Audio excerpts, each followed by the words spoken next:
Hello everyone, introduction to hypothesis testing का ये part 3 है। अब तक पार्ट 1 एंड पार्ट 2 में हमने बेसिक हाइपोथेसिस का मीनिंग एंड डेफिनेशन देख लिया है। टेस्टिंग का मतलब क्या होता है वो देखा है। सिंपल एंड कंपोजिट हाइपोथेसिस देखा है। नल एंड अल्टरनेटिव हाइपोथेसिस को काफी डिटेल में एग्जाम्पल के साथ बहुत ही डिटेल में समझा है। टेस्ट स्टेटिस्टिक का मतलब क्या है, level of confidence and level of significance, ये सभी टॉपिक पार्ट 1 एंड 2 में कवर कर चुके हैं हम, और वहां पे हमने एग्जाम्पल भी किए हुए हैं। नेक्स्ट फिर आता है, आपकी बात आती है आपकी क्रिटिकल रीजन। ठीक है, critical reason is the reason in the sample space in which the calculated value of the test statistic lies, कि जो हमने टेस्ट स्टैटिस्टिक से जो वैल्यूज आई हैं सैंपल की, वो उस रीजन में लाई करती हैं। So we reject the null hypothesis, then it is called the critical reason or rejection reason, कि null hypothesis को हम रिजेक्ट कर रहे हैं। ठीक है, तो समझते हैं एग्जाम्पल से कि let's say 100 students appear in total 10 papers में अपियर होते हैं एंड हर एक सब्जेक्ट के 2 पेपर होते हैं, like English, physics, chemistry, maths and computer science. And suppose the scores in these papers are denoted x1 x2 till x10 and maximum marks for each paper is 100 and for obtaining the distinction in the program जो marks हैं that should be more than 750 हैं। ठीक है, सो ये rule है। आपको लिखना है इसका null and alternative hypothesis and region decide करना है। Suppose we select one student randomly out of 100 and हम टेस्ट करना चाहते हैं वेदर जो स्टूडेंट है वो डिस्टिंक्शन अवार्ड होल्डर है या फिर नहीं। वी हैव टू टेक, इसके लिए हमें क्या करना होगा इस प्रॉब्लम स्टेटमेंट के लिए, सबसे पहले we have to write the null and alternative hypothesis. Null hypothesis क्या होगा कि selection student is a distinction award holder. ठीक है, ये हमारा स्टेटमेंट है ना कि जो 100 में से एक बच्चे को हम फाइंड आउट कर रहे हैं वो है या नहीं। तो नल हाइपोथेसिस मींस कि वो जो स्टूडेंट हम निकालते हैं 100 में से एक, वो डिस्टिंक्शन उसको मिलता है, और कॉम्प्लीमेंट क्या होगा कि उसको डिस्टिंक्शन नहीं मिलता है, तो वो आपका क्या हो जाएगा, H1 या फिर HA अल्टरनेटिव हाइपोथेसिस। ठीक है, इतना काम हुआ। इसके बाद क्या होगा कि for taking the decision about the selected students we define a statistic, की जो समेशन है, जो टी है, वो जो सम है वो होगा समेशन ऑफ एक्स आई, यानी कि जितने भी 10 पेपर हैं उनमें कितने कितने मार्क्स आए उन सबका एडिशन करेंगे, और दैट एडिशन का जो रेंज होगा वो 0 से लेके 1000 होगा, क्योंकि 10 सब्जेक्ट है, 100 मार्क का एक पेपर है, तो 10 into 100 1000।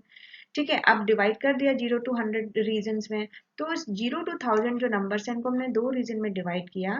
As not distinction award क्या होगा, लेस देन 750, कि भाई 750 से अगर मार्क्स कम आए तो वो जो रीजन होगा 750 से कम वाला वो नो डिस्टिंक्शन अवॉर्डेड रीजन होगा, और 750 से जो भी बड़ा होगा यानी मोर देन 7 इक्वल टू 750 होगा, वो जो होगा आपका अवॉर्डेड रीजन हो जाएगा। ठीक है, तो ये जो 750 यहाँ पे जो नंबर है वो क्या हो गई, क्रिटिकल वैल्यू। जैसे इस लाइन में 0 से लेके 1000 तक है और 750 जो वैल्यू है ये क्रिटिकल वैल्यू है, तो यहाँ से कम होगा तो वो हो जाएगा नो डिस्टिंक्शन अवार्ड रीजन, और 750 के बाद हो जाएगा आपका डिस्टिंक्शन अवार्ड रीजन। ठीक है, तो ये प्रॉब्लम स्टेटमेंट से इतना हमने फाइंड आउट किया।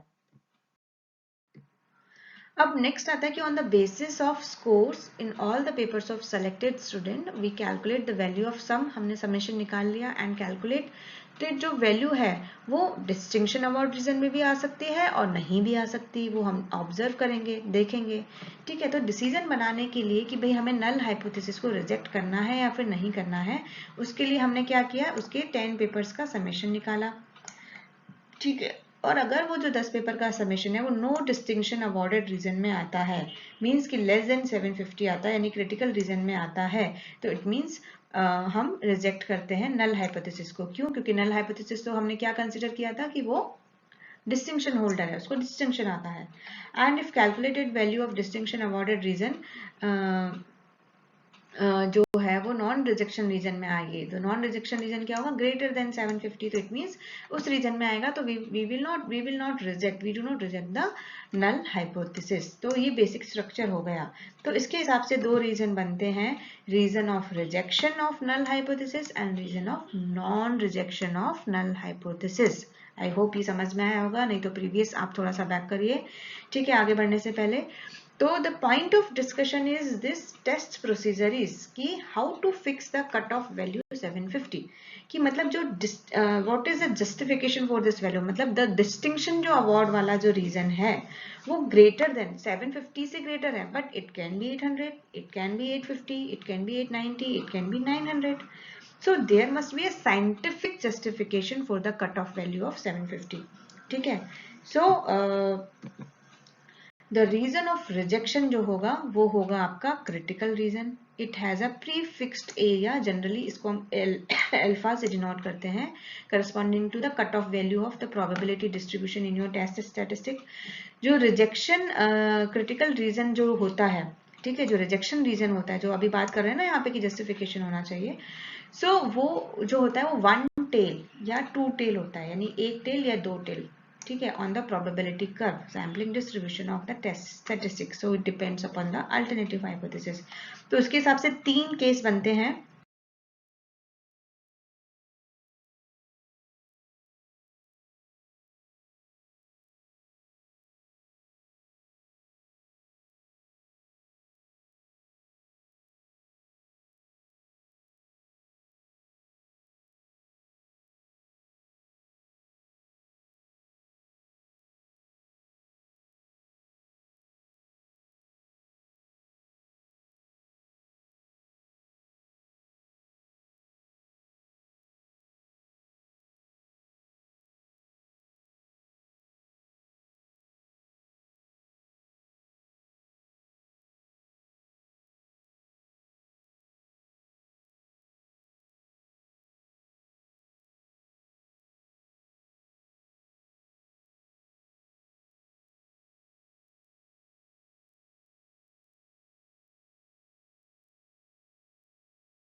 जो अल्टरनेटिव हाइपोथेसिस होता है वो आपका जो होता है, अभी हमने देखा क्रिटिकल रीजन से दो टाइप का होता है alternative hypothesis, two sided tailed और one sided tailed. Okay, so if the alternative hypothesis gives the alternate of null hypothesis in both the direction, जो दोनों साइड टेल आई थी तो उसको टू साइडेड बोलते हैं, और एक डायरेक्शन में आती है तो उसे वन साइडेड टेल बोलते हैं. For example, if our alternative hypothesis is h1 is mu not equal to 60, then it is a two-sided alternative hypothesis. क्यों? क्योंकि not equal to यहाँ पे clear नहीं लिखा है कि whether it is greater than 60 or less than 60. ठीक है, तो that is why अब आप hopefully अब आप connect कर पाए होंगे कि वो अल्टरनेटिव हाइपोथेसिस है वो टू साइडेड और वन साइडेड क्यों होता है, क्योंकि नॉट इक्वल टू है, यहाँ पे कंफर्म नहीं है कि वो लेस देन 60 या फिर ग्रेटर देन 60 है. सिमिलरली अगर जैसे h1 ग्रेटर देन है तो वो राइट साइड हो जाएगा क्योंकि वो राइट साइड की तरफ जाएगा, और लेस देन है तो इस साइड जाएगा, जीरो से इस साइड जाएगा. ठीक है, तो इसलिए वो लेफ्ट हैंड साइडेड और राइट साइडेड अल्टरनेटिव हाइपोथेसिस होता है. एक एग्जांपल देख लेते हैं कि म्यू इज इक्वल टू इतना है, mu is not equal to इतना है, then critical region lies in one tail और टू टेल. ठीक है, तो आप समझ जाओ कि भाई अल्टरनेटिव हाइपोथेसिस में मुझे क्लियरली मेंशन नहीं किया है कि ग्रेटर देन है या लेस देन है, तो दैट मींस वो टू टेल्ड क्रिटिकल रीजन होगा. ऐसे छोटे छोटे से क्वेश्चंस हैं जो आपके कॉन्सेप्ट को मजबूत बनाते हैं. ठीक है, ये था टेस्टिंग ऑफ हाइपोथेसिस के कुछ बेसिक्स. आगे के जो है वो नेक्स्ट लेक्चर में डिस्कस करेंगे.